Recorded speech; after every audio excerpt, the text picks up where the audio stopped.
I'm Danny Walker. I'm a hooker here at Warrington Wolves, and yeah, I'm originally a Warrington lad.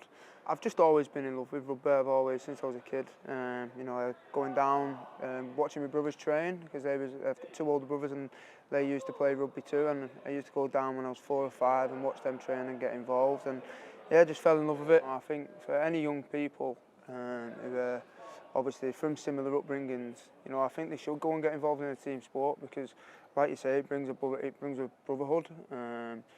You know, and you have people in this team that you look up to, role models, how they've become, what they've done with their life.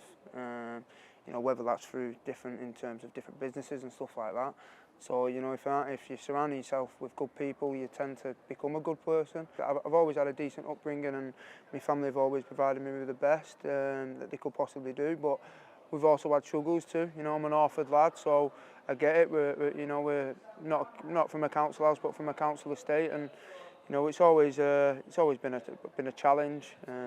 Obviously, keeping myself dedicated, keeping myself away from sort of different, not so much gang cultures, but away from that sort of stuff, and yeah, just keeping on the straight and narrow. It's been pretty tough, but you know, it's obviously been something that I've wanted to do. I'm dedicated to it, and I've never really looked at a different pathway. Some of my friends went down the wrong path, and I could have easily gone down there with them too. And you know, I just think you've got to take a step back from it.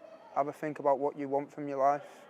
Even though you might only be a young age, you might only be a young kid, but you've got to have a think about it then. And you know, I know it's easier said than done. In going and speaking to people about it, but go and speak to parents, go and speak to your friends or family friends, and you know, and get a message from them, and hopefully anything that you can take from someone, pick the brains, and especially pick the brains of people that are successful, you know what I mean, and people that are living a nice life and stuff. Pick their brains, and hopefully one day you'll live that life too.